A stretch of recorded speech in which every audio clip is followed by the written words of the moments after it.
I should stop. And we're live. Thank you, everybody, for joining us. We're here with Aziz Abu Sarah, a Palestinian peace activist, a friend, and one of the founders of an NGO called Interact. Aziz and I last spoke shortly after October 7th. What a crazy 16 months it's been, huh? Yep. To say the least, Oh, to put it lightly. I have to tell you though, it's funny. Somebody just sent me a message. Somebody who never followed anything I do and said, "I haven't heard you mention anything after October 7th." I'm like, "Are you kidding me? I was doing so much stuff, talking everywhere." And one of those, I think you and I were among the first conversations I've had after. And I'm Right. like, obviously done zero research. I was like, I don't know why you haven't spoken against October 7th and what happened and Hamas. I'm like, oh, frustrating. Is it possible that this is a Facebook friend and you're no longer active on Facebook? Yes. Okay, that was my sense because I also haven't done much on Facebook since October 7th. And then a few weeks ago, I said, you know what? Let me wake some of the Facebook friends up. So I started doing some posts, and people were getting triggered. They were not happy with some of the stuff I was posting. I think that Twitter's used to this stuff, but Facebook, it's more of like a closed system. Yeah. And then I understood that it's probably not. It's just not the best use of my time to To be like on some Facebook. things. Yeah, I just can't. I can't manage all these platforms. So sometimes I'll still post something, but I can't be getting into arguments with people because it's just A, it's not productive. B, there's better ways to use my A time. waste of time. Yeah. Yeah, exactly. That's fair. In general, text-based conversations rarely go well. That's why I really like these live streams and having people, you know, face-to-face conversations. There's so much more that can be understood, so much more common ground that can be found. So we're going to do around 30 minutes, and then we're going to take this over to the Head-On platform. That's the platform we're building, designed it for conversations. And that will be more of a private setting where any viewer is welcome to join. We'll drop a link to that.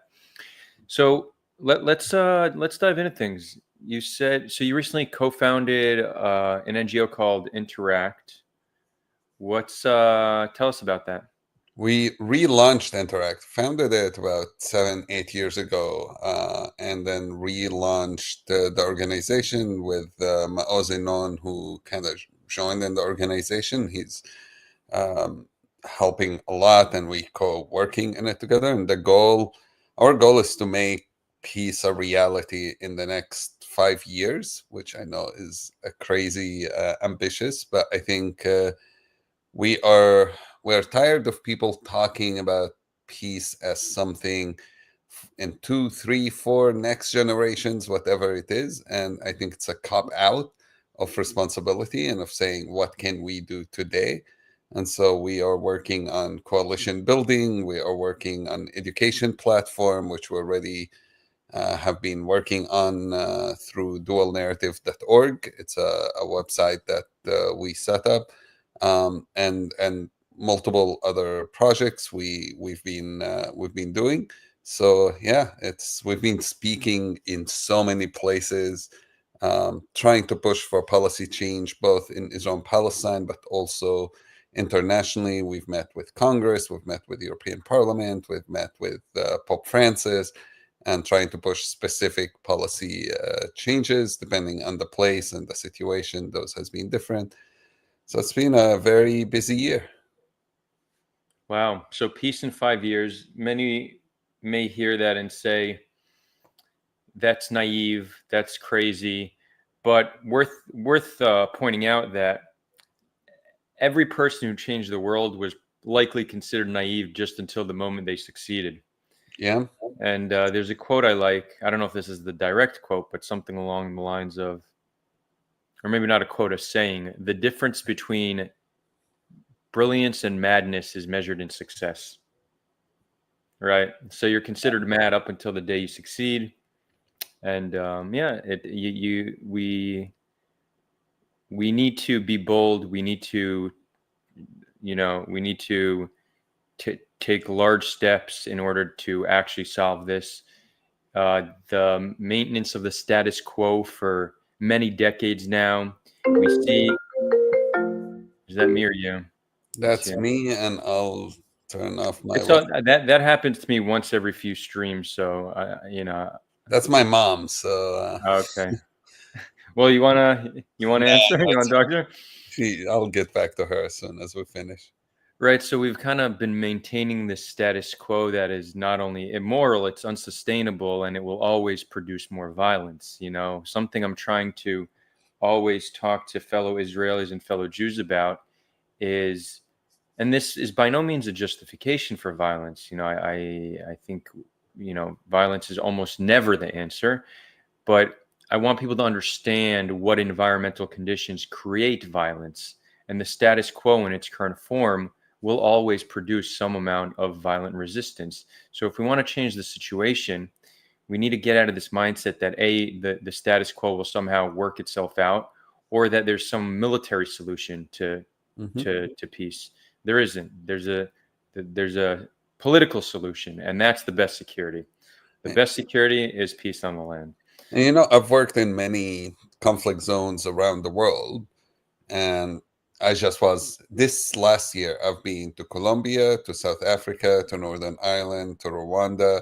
Pretty much visited everywhere that has a peace agreement, some kind, and some more successful than others. But what really hit me the most, as going to one after the other and just meeting people who are engaged in war and in conflict in those places, is it's not so different than our situation. Almost none of them. There's something we can learn from each. And one of my, kind of connecting to what you just said, in Colombia, the person who ended up leading the peace process is somebody who extremely was against peace process. He was a defense minister, President Santos. He was a person who was known as bloody guy, all about fighting the FARC.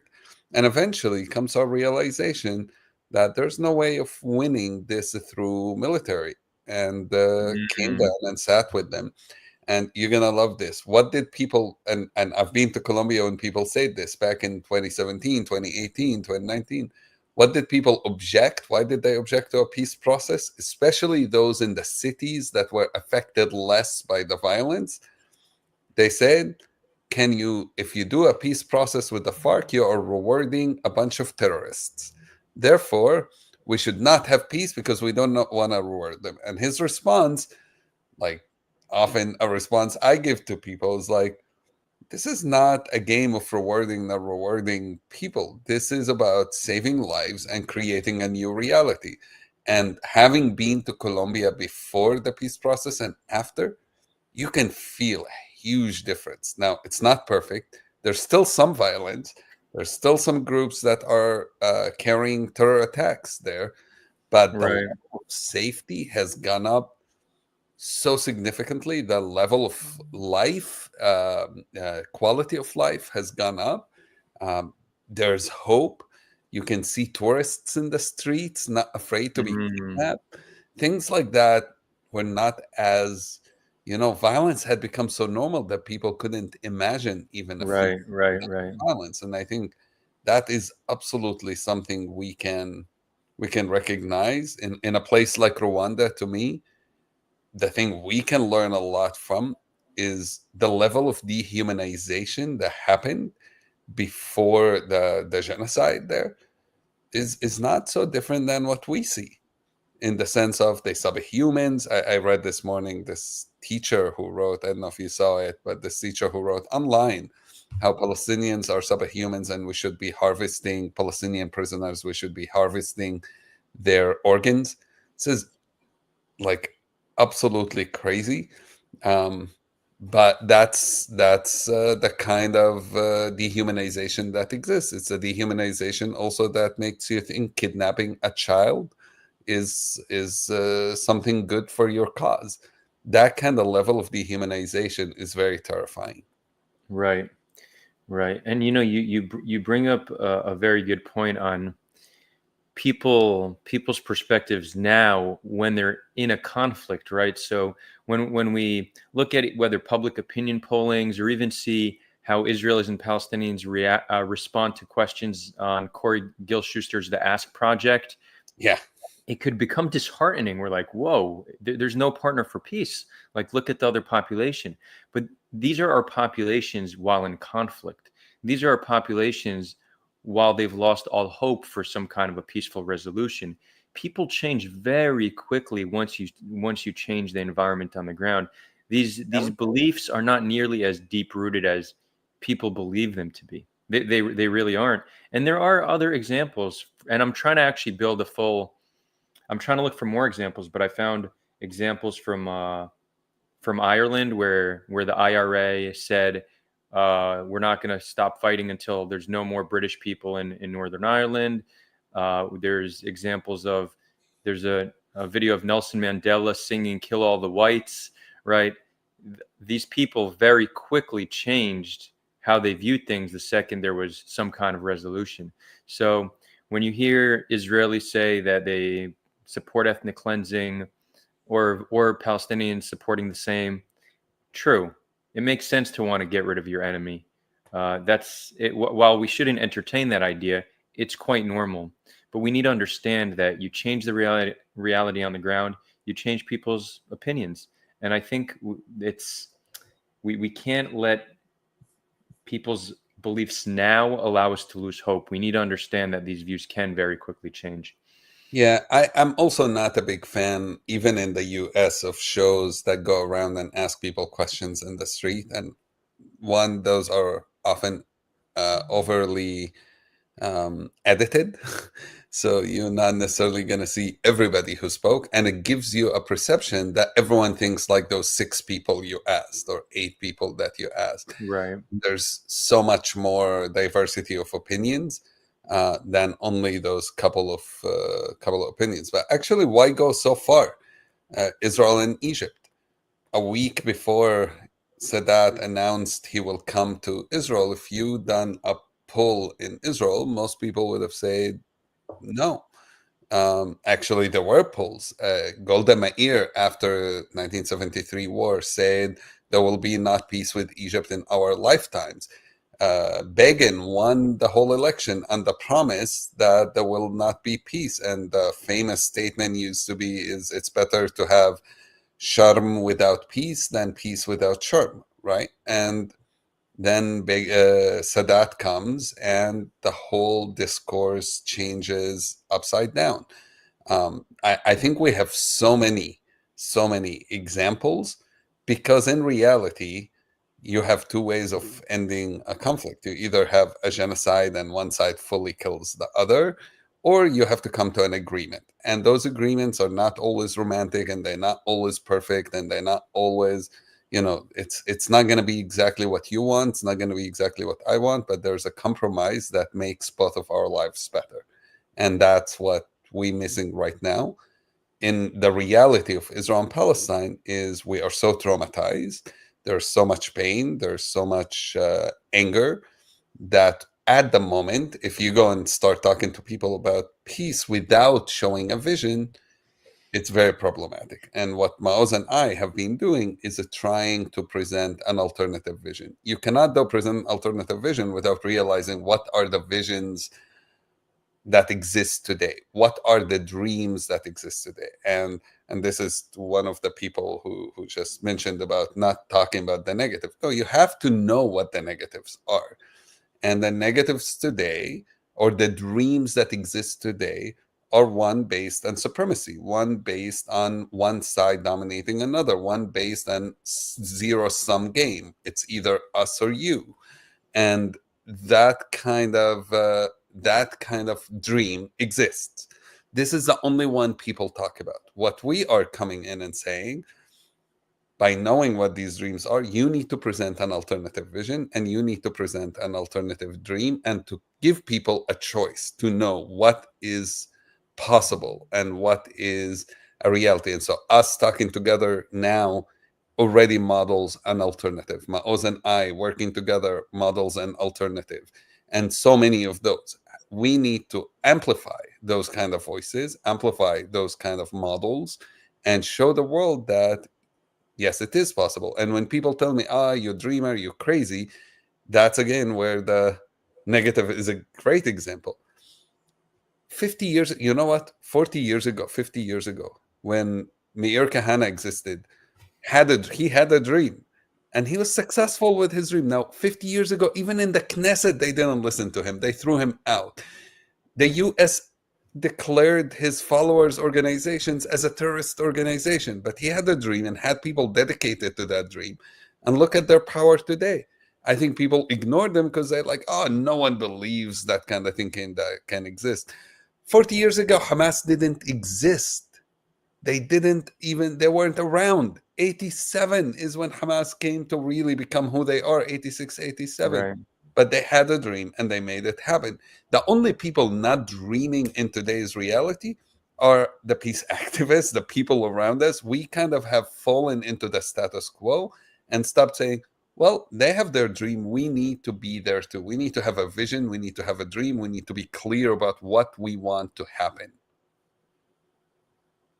Yeah. Well put. And to build on that, because I think you're responding to Galacto that's saying the criticism is something that we've been doing, and that's just more of the same. Right. So I think there's an important distinction we should make. It's not only acceptable, it should be encouraged to criticize institutions that are doing things wrong. And when it comes to the actual people, I believe they deserve a lot more grace, because when we spend our time criticizing people, that turns into dehumanization.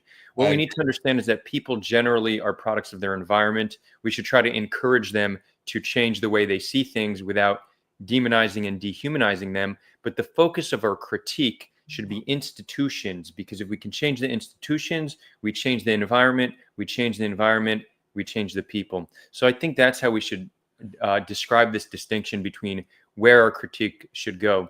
So I like that, and I fully agree. I think fighting each other is a waste of time, and it's wrong, and it doesn't really help. But focusing on change in institutions is much, much more important. And it goes into some ways.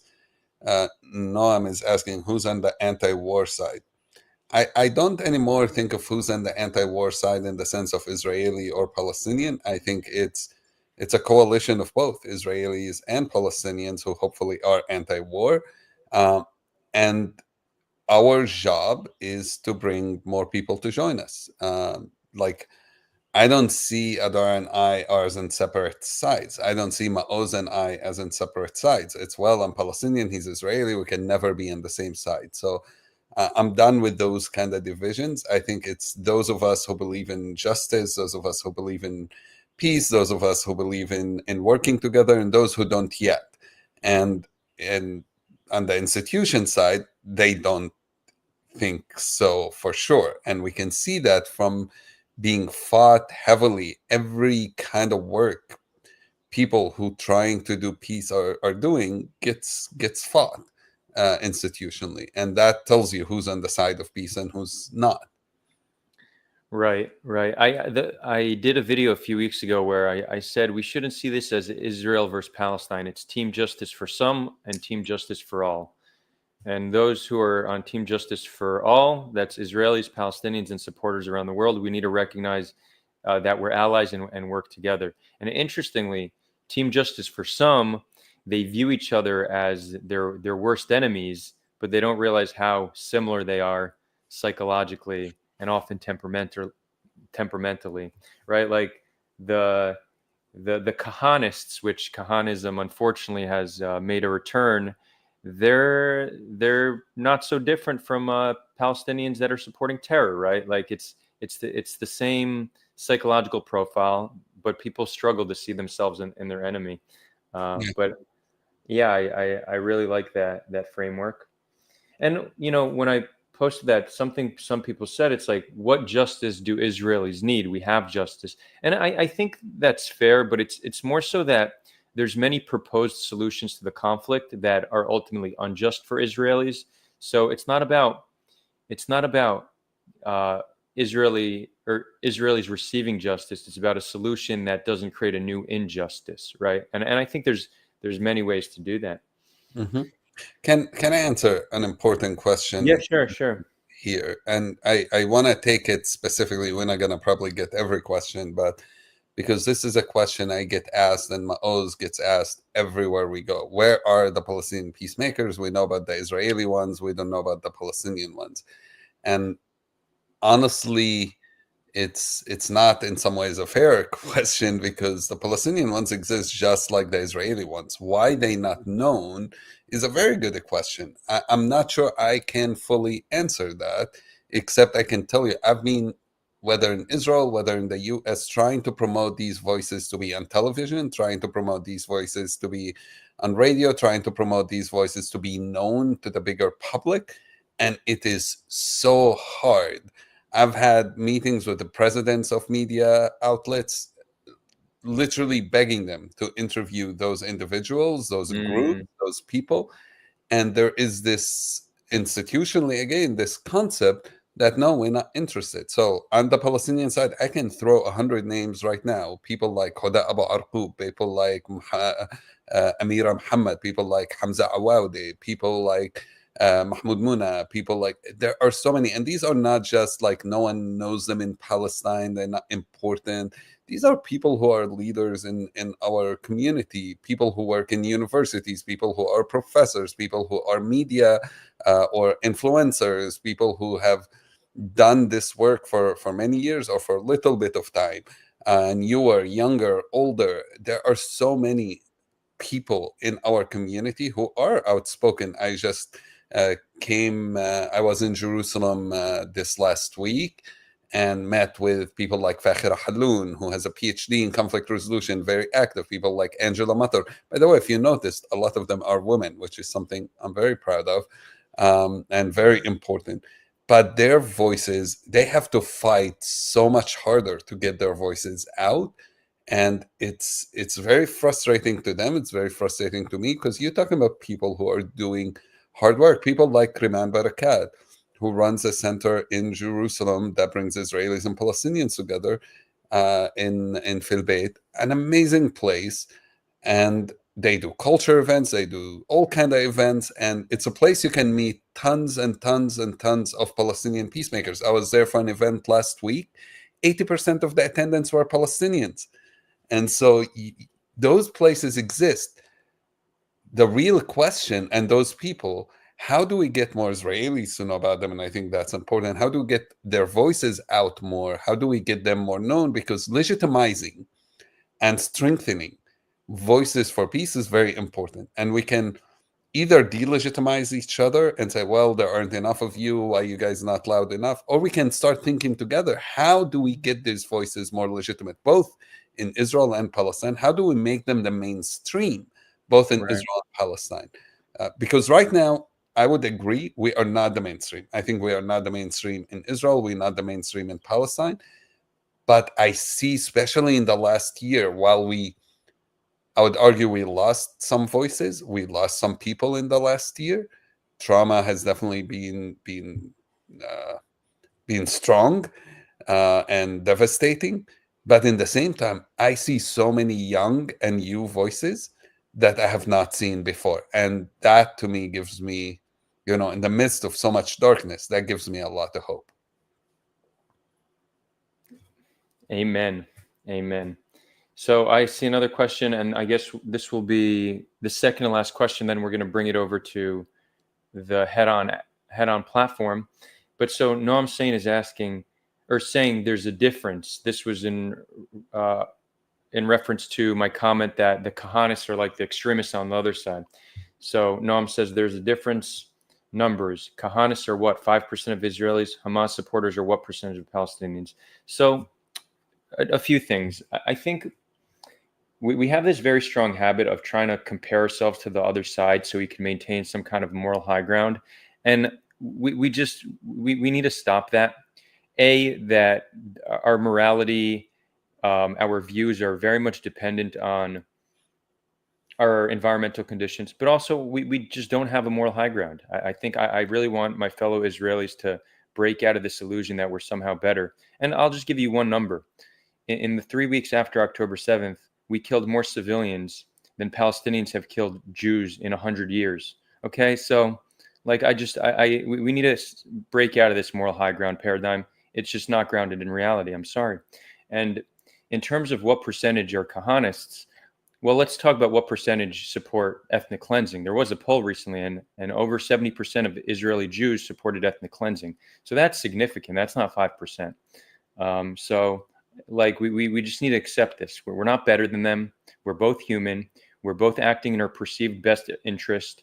What we believe we need to do for our own self-preservation. But this we're better, they're worse. It's just not helpful, and it doesn't lead us to anywhere positive. I agree, but I still would answer that. I think those numbers are changeable so quickly, so often, I agree. Yeah. depends on events that's happening. And so what you will find is often people will quote a certain poll to in a certain time. They'll quote a poll from 10 years ago, which would be right after Israel bombed Gaza or something, where people would be so angry at Israel, and then the support of Hamas might go up.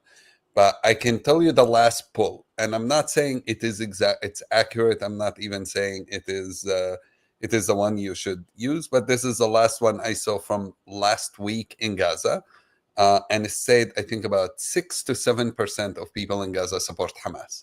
So Yeah, exactly.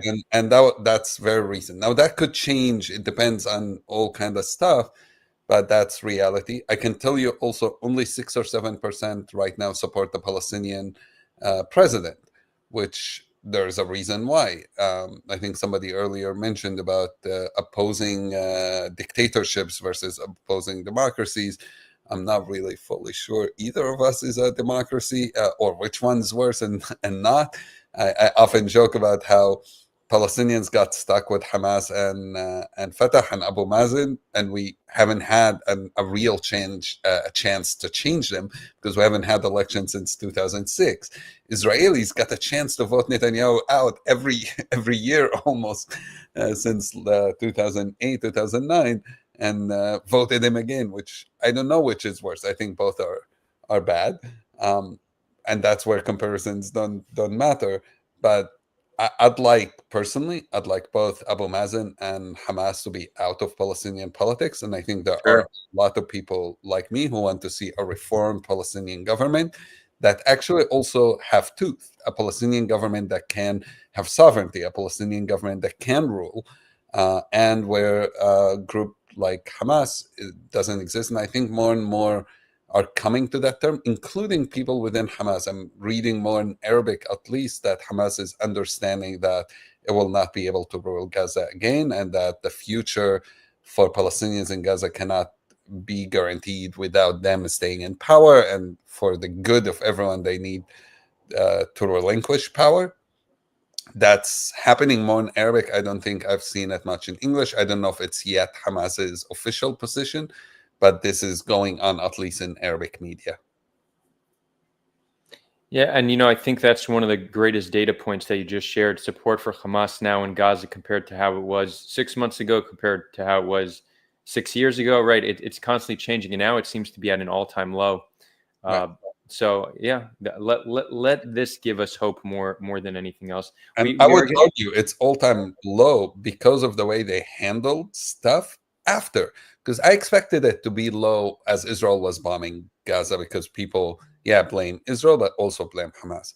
I think after the ceasefire, it's gone lower, and partially, at least this is my analysis, two things. One, this whole parade of saying we have victory pissed people off, because if you're going back to your home and your home has been destroyed, you lost family members, and then you see these guys parading in the street saying, yay, we won, we had victory, it makes you go crazy.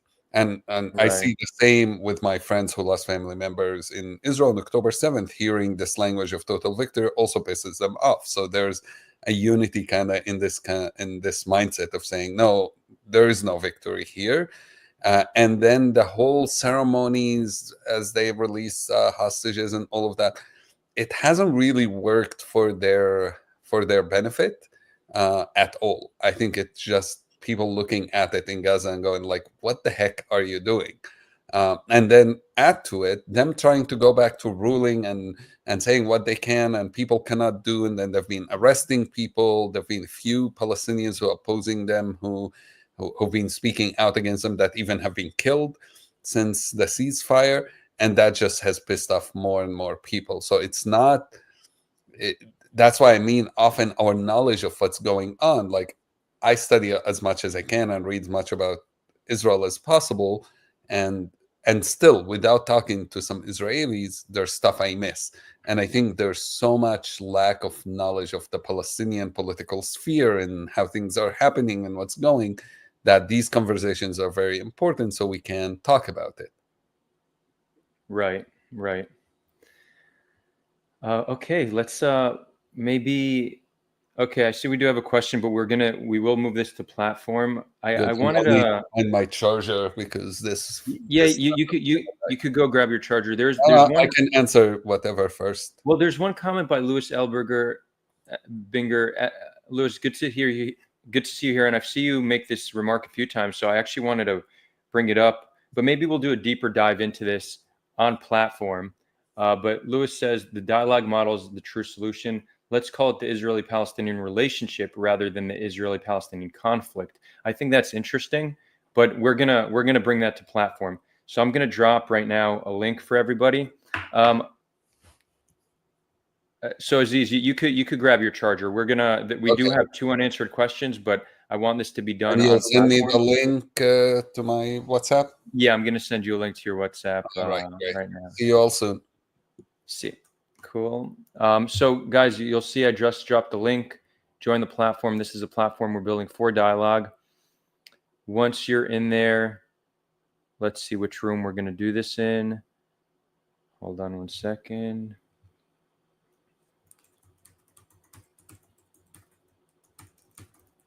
I need to see that the room is created for us. I actually just saw it, but I don't know where it went. Ding, ding, ding.